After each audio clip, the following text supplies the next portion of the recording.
എൻ്റെ പ്രിയപ്പെട്ടവരെ, സമ്പന്നരെല്ലാം സന്തുഷ്ടരാണോ? ഈ കഥയൊന്ന് കേട്ടു നോക്കൂ. ഒരിക്കൽ ഗ്രീസിലൊരു രാജാവ് രോഗിയായി കിടന്നു. രോഗം അത്യന്തം മൂർച്ഛിച്ചു. രാജാവ് ഇനിയും അധികകാലം ജീവിക്കുകയില്ലെന്ന് വൈദ്യന്മാർ അഭിപ്രായപ്പെട്ടു.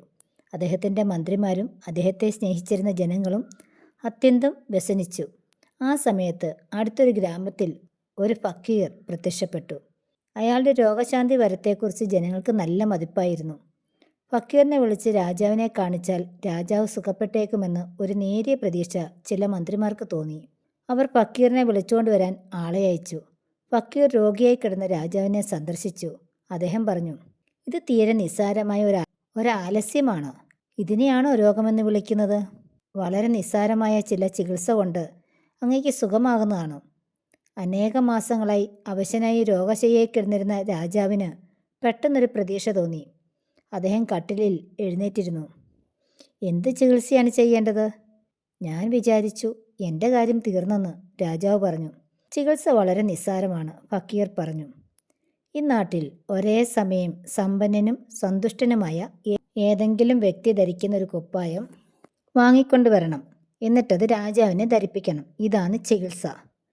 രാജകിങ്കരന്മാർ അത്തരമൊരു കുപ്പായം ശേഖരിക്കാനായി രാജ്യത്തിൻ്റെ നാനാദിക്കിലേക്കും യാത്രയായി. അവർ സമ്പന്നരായ ധാരാളം പേരെ കണ്ടു. പക്ഷെ അവരൊന്നും സന്തുഷ്ടരായിരുന്നില്ല.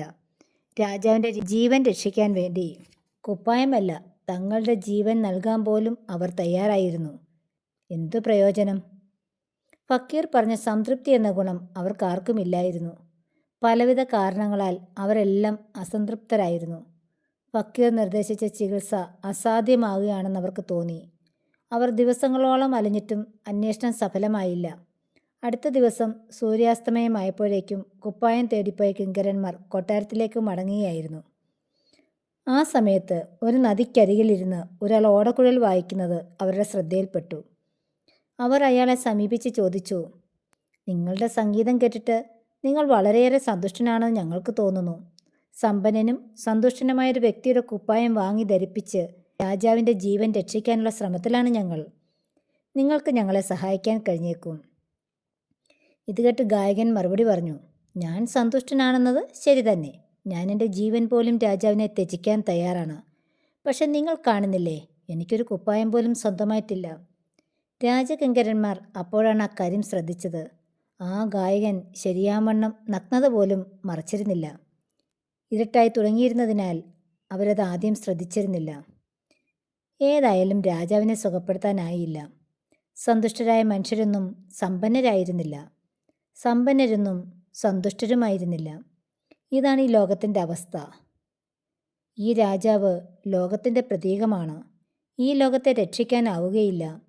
ഇത് സന്യാസ സംസ്കാരത്തിൻ്റെ പ്രകൃതിയാണ്. സംസ്കാരത്തിൻ്റെ ചരിത്രം പരിശോധിച്ചാൽ അറിയാം. സമാധാനത്തിൻ്റെയും സന്തുഷ്ടിയുടെയും പൈതൃകം സമ്പന്നതയുടെ പൈതൃകത്തിൽ നിന്നും വ്യത്യസ്തമായിരുന്നു. ഇവ രണ്ടും ഒരുമിച്ച് കൊണ്ടുപോവുക വളരെ പ്രയാസമായിരുന്നു. ഇവയെ യോജിപ്പിക്കാനാണ് നമ്മുടെ ഫക്കീർ ശ്രമിച്ചത്. ആ ശ്രമം വിജയിച്ചില്ലെന്നും നമ്മൾ കണ്ടു. രാജാവ് മരിച്ചു. അതേ, ഈ ലോകവും രോഗാതുരമായ അതിൻ്റെ സംസ്കാരവും മരിക്കും. ഫക്കീർ രാജാവിനെ നിർദ്ദേശിച്ച അതേ ചികിത്സ തന്നെയാണ് ഇന്ന് ലോകത്തിനാവശ്യം. ഇത് ലഭ്യമാകുന്നതുവരെ നമ്മുടെ പ്രത്യയശാസ്ത്രങ്ങൾ അപൂർണങ്ങളായിരിക്കും. Thank you.